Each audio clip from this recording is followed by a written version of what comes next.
আজকে আমরা এখন দাঁড়িয়ে আছি পটিজুরি ইউনিয়নের মণ্ডলগ্রাপুর গ্রামে।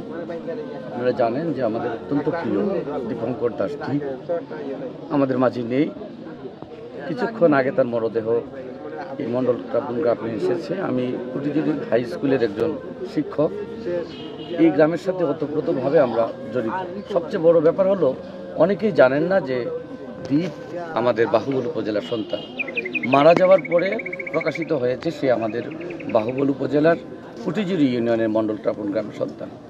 সবচেয়ে বড় কথা হলো যে এই আকাশ সংস্কৃতির যুগে আমরা যখন দেখি যে কন্টেন্ট ক্রিয়েটার যারা আছেন তাদের অনেকেই অনেকভাবে ভাইরাল হওয়ার চেষ্টা করেন, অনেক নেতিবাচক কাজ করে তারা খুব দ্রুত ভিউ বাড়াতে চান।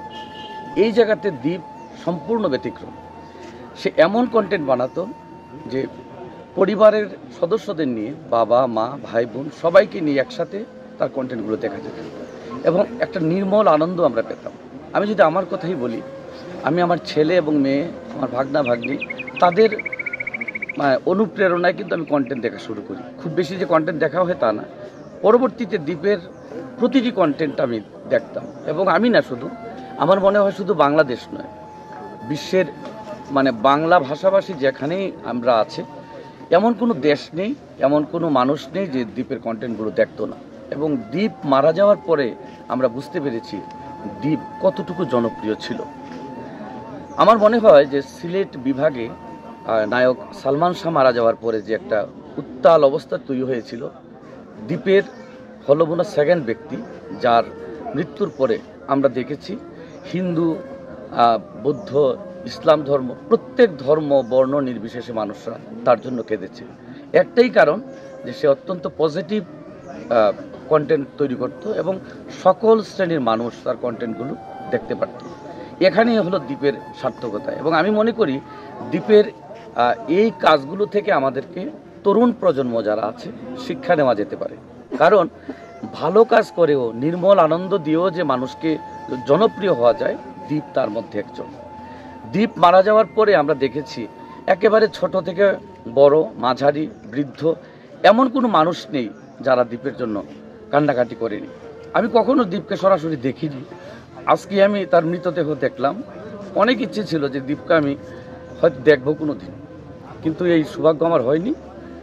তো আমি সকলের কাছে প্রার্থনা করব যে আপনারা এই যে এখন সবাই আমরা আইটির উপরে নির্ভরশীল, তথ্য প্রযুক্তির উপরে নির্ভরশীল হয়ে গেছি, আমরা দ্বীপের মতো যেন এই ধরনের পজিটিভ কাজ করতে পারি। এবং আমি মনে করব দ্বীপ হয়তো আমাদের কাছে শারীরিকভাবে নেই, কিন্তু দ্বীপ আমাদের অন্তরে থাকবে যতদিন আমরা অন্তত বাহুবলবাসী, আমরা দ্বীপকে কখনো ভুলব না।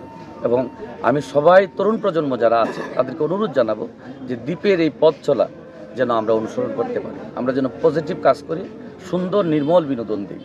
আর আমি সবশেষে একটি কথা বলবো, আমি প্রায়ই দেখি যে দ্বীপের ভাই ধ্রুব মাঝে মাঝে ফেসবুক স্ট্যাটাস দিচ্ছে বা তার আত্মীয় স্বজন, তার বন্ধুরা দিচ্ছেন যে এই মুহূর্তে যে কী ধরনের, আমাদেরই যদি এই ধরনের হয় আবেগতাড়িত, দ্বীপের পরিবার কতটুকু আবেগতাড়িত হবে এটা আমরা জানি। তো আমি বিশেষ করে যারা ফেসবুক ইউজ করেন বা যারা কন্টেন্ট তৈরি করেন ভিউ বাড়ানোর জন্য, অনেকেই অনেক ধরনের আমরা দেখি যে এআই এর ব্যবহার করে অনেক সময় এটাকে দ্বীপকে বিকৃতভাবে উপস্থাপন করার চেষ্টা করছে। আমি অনুরোধ জানাবো এই অবস্থার মধ্যে যেন তাদের পরিবারকে হেয় প্রতিপন্ন হয় এবং দ্বীপ কোনো কারণে, দ্বীপ কিন্তু আমরা দেখি নাই জীবিত অবস্থায় কোনোভাবে সে নেগেটিভ কিছু করতে।